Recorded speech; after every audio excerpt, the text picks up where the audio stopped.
नमस्कार दोस्तों, मैं हूं सागर और आपके सामने महाकुंभ की कुछ ऐसी सुनी अनसुनी बातें लेके प्रस्तुत हुआ हूं जो आपके लिए जानना बहुत जरूरी है। तो चलिए शुरू करते हैं।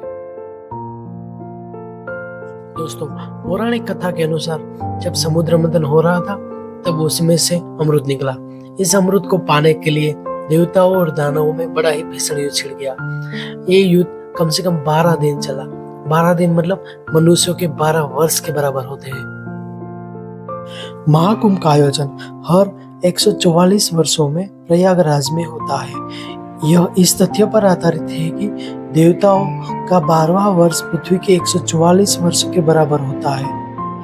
पौराणिक मान्यताओं के साथ साथ ज्योतिषीय आधार पर कुंभ का आयोजन बृहस्पति यानी गुरु के कुंभ राशि में प्रवेश और सूर्य के मेष राशि में प्रवेश से जुड़ा हुआ है। देवताओं और दानवों के युद्ध के दौरान पृथ्वी के 4 स्थानों यानी कि प्रयागराज, हरिद्वार, उज्जैन और नासिक, इन 4 जगहों पर कलश से अमृत की कुछ बूंदें गिरी थी। इसलिए कुंभ का आयोजन किया जाता है। कुंभ 12 होते हैं, उनमें से 4 कुंभ पृथ्वी पर होते हैं और 8 कुंभ देवलोक में होते हैं, जिन्हें देवगण ही प्राप्त कर सकते हैं। मनुष्यों की वहां पहुंच नहीं है। जिस समय में चंद्रादिकों ने कलश की रक्षा की थी, उस समय की वर्तमान राशियों पर रक्षा करने वाले चंद्र, सूर्यादि ग्रह जब आते हैं उस समय कुंभ का योग होता है। अर्थात जिस वर्ष जिस राशि पर सूर्य, चंद्रमा और बृहस्पति का संयोग होता है, उसी वर्ष उसी राशि में योग में जहाँ जहाँ अमृत बूंद गिरी थी वहाँ वहाँ कुंभ पर्व होता है। पृथ्वी लोक में 4 कुंभ होते हैं। कुंभ मेला 3 साल में होता है, अर्ध कुंभ 6 सालों में होता है, पूर्ण कुंभ 12 सालों में होता है और महाकुंभ 144 साल यानी कि देवताओं के 12 साल में होता है। महाकुंभ के दौरान तीर्थयात्रियों को त्रिवेणी संगम में अनुष्ठान स्नान करके खुद को आध्यात्मिक रूप से शुद्ध करने का अवसर मिलता है।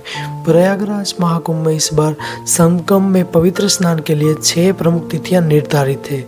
पौषी पूनम, मकर संक्रांति, मौनी अमावस्या, वसंत पंचमी, माघी पूर्णिमा और महाशिवरात्रि।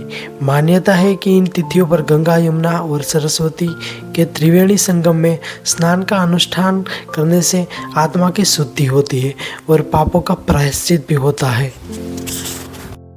माना जाता है कि नागा साधुओं को उनकी धार्मिक निष्ठा के कारण सबसे पहले स्नान करने का अवसर दिया जाता है। वे हाथी, घोड़े और रथ पर सवार होकर राजसी ठाट बाट के साथ स्नान करने आते हैं। इसी भव्यता के कारण इसे अमृत स्नान, शाही या राजसी स्नान नाम दिया गया है। महाकुंभ न केवल धार्मिक बल्कि सांस्कृतिक दृष्टि से भी बेहद महत्वपूर्ण है। इसमें स्नान, अमृत स्नान के साथ मंदिर दर्शन, दान पुण्य और अन्य धार्मिक अनुष्ठान शामिल होते हैं। महाकुंभ में भाग लेने वाले नागा साधु, अघोरी और सन्यासी सनातन धर्म और परंपरा की गहराई और विविधता को दर्शाते हैं। महाकुंभ का यह आयोजन सनातन धर्म की आस्था, सामाजिक एकता और सांस्कृतिक धरोहर का प्रतीक है। दोस्तों, महाकुंभ 45 दिनों तक चलेगा और हाँ, प्रशासन का दावा है कि लगभग 40 करोड़ लोग महाकुंभ में आ सकते हैं। यह भारत की कुल आबादी का लगभग 1/4 हिस्सा है। अगर यह अनुमान सही साबित होता है तो इसका मतलब ये है कि हर दिन औसतन 90 लाख लोग महाकुंभ में आएंगे, जो कि एक बहुत बड़ा वर्ल्ड रिकॉर्ड बन सकता है। दोस्तों, एक और बड़ी बात, आपके परदादा ने भी संभवत पिछला महाकुंभ नहीं देखा होगा और संभवत आपके पर पोते भी अगले महाकुंभ को नहीं देख पाएंगे। विचार कीजिए दोस्तों, लगभग 8-10 पीढ़ियों में आप इतने सौभाग्यवान हैं कि युवावस्था में महाकुंभ महास्नान का अवसर मिला है आपको। अंततः यदि हो सके तो अवश्य इसका लाभ उठाइए और हाँ, महाकुंभ में जरूर जाइए। दोस्तों, आप में से कितने लोग महाकुंभ में जाके आए हैं और हाँ, कितने लोग जाने वाले हैं, हमें नीचे कमेंट बॉक्स में ज़रूर बताइएगा।